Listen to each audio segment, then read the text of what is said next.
Hi all, I hope you're all well, or as well as can be expected in these strange times. For those of you who don't know me, my name is Rhys Whitehead. I'm an Associate Director who sits on the board. I'm based up in Wakefield in sunny Yorkshire, looking after the team in Wakefield and York. Firstly, it's a real shame. It's a real shame we're not meeting together today in our conference. It certainly is for me personally, I know for the board as well, one of the highlights of our year.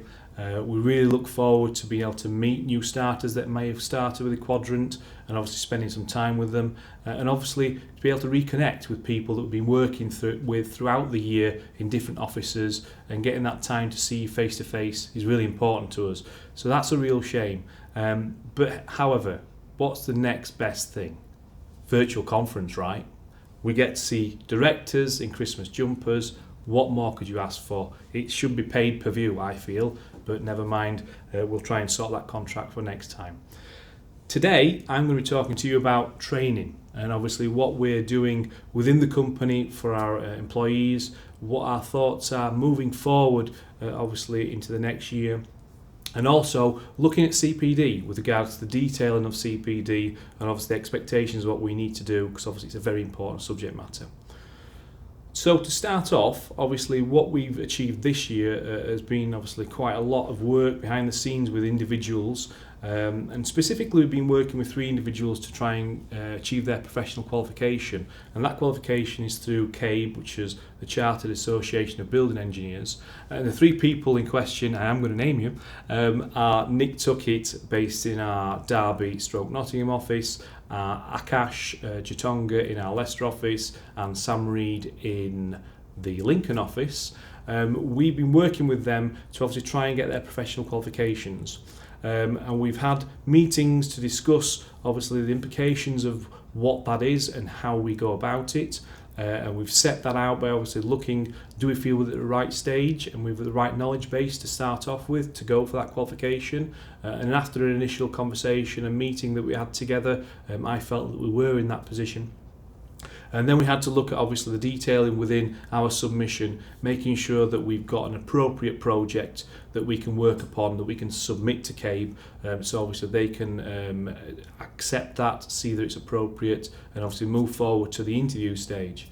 The interview stage is really the stage that sets people a little bit heart fluttering, thinking, oh, a bit nervous, there's going to be 3 people sat in front of me firing questions, really grilling me, and it can be daunting, but we wanted to make sure that we had as much evidence, as much experience in place to try and offset that nervousness. So we got together as a team, all 3 guys plus myself. We had Steve Kofi, who'd recently gone through the CABE interview process, came along to give his views from that side of the fence. We had Andrew Povey kindly come up from London, who sits on the board of the actual CABE interview panel, and he gave his stories from his side of the fence to try and build up that knowledge and experience, so when we are sat in front of the interview panel, we're not quite as blindsided as if we hadn't had that previous chat. From all of that, I'm pleased to say that all 3 passed. All 3 are now full members of CABE, and obviously can have that denomination after their name on their email trail. So congratulations guys, really well done. You've done the hard yard, you've done all the hard work, and it's great to see. Obviously, if there's anybody in the company who's thinking, I would like to go for one of my professional qualifications, could be CABE, could be RICS, just give us a shout. We'll love to work with you, and obviously we'll see if we can find a right pathway for you to get there. We've got to think about obviously where we're going in the future. Obviously our requirements as Quadrant and also the industry have highlighted that we don't have enough real people coming into the industry, or a lot of people retiring at the top, not a lot of people coming in at the bottom, and it's been a problem for us quite some time.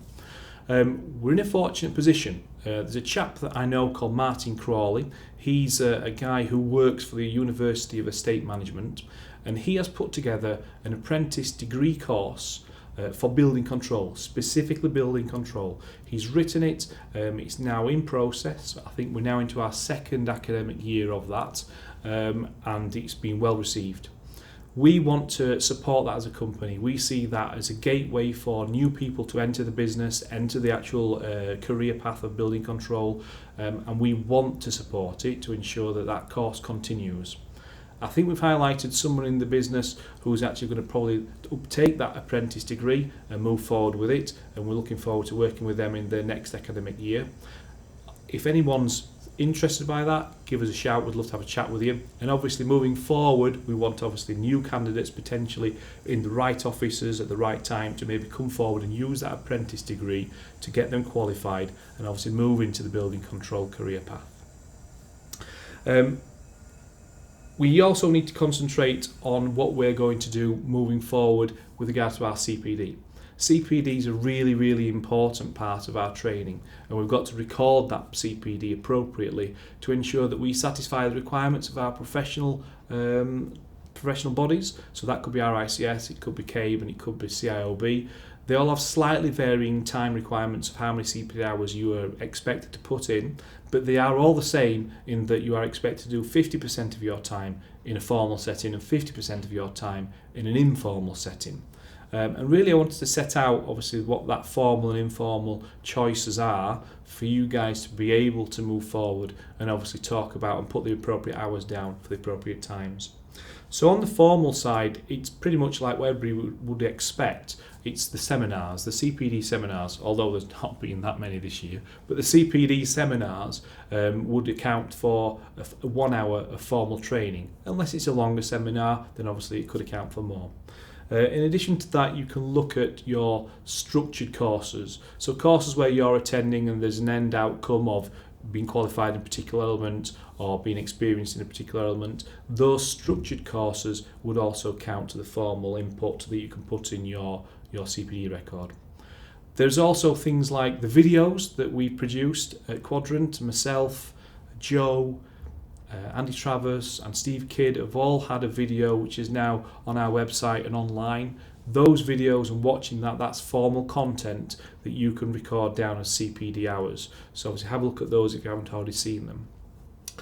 You've got other things like the actual online webinars. Look at the actual professional bodies websites, CIOB, RICS, CABE, all have their own webinars. It's worthwhile getting in touch and being on the mailing list of all 3 of those, so if anything comes up you can tap into that and watch those webinars. There's other industry webinars, as long as it's specific to the actual construction industry it would be appropriate. And finally, if you're sat in front of someone or you're going to see someone and you're distributing information in a seminar format or a formal setting, then that is CPD hours that you can put in your formal repertoire. So bear that in mind. If you are going to a client and you are distilling information to them, that definitely would count. The informal side obviously accounts for 50% of your time, and this is probably an area that most people forget about. Examples of that would be, we all get a monthly journal from our professional bodies, so to read that journal on a monthly basis would give you 1 hour per month, so that's 12 hours off the bat that we could use.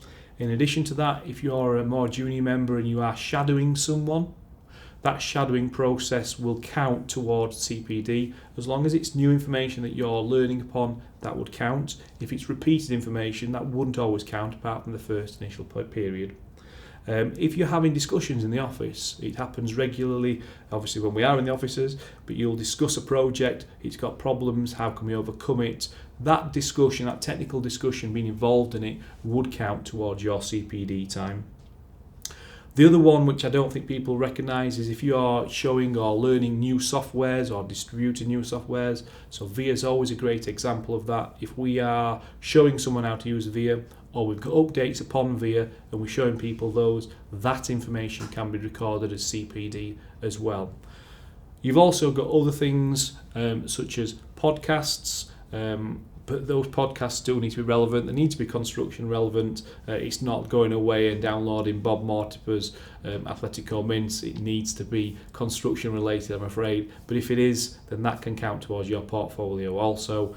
And finally, if you're looking into new products, if you're looking to a new product of insulation, or you're looking into a new British standard or a revised British standard, all of that research of those documents will count towards your CPD. And that's it. That was really my quick update on training and what we're trying to achieve.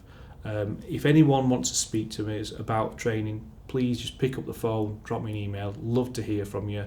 We really are invested in trying to ensure that you guys are obviously bettering yourself as much as possible and doing as much training as we possibly can. And thank you very much for your time. Look forward to seeing you in 2021.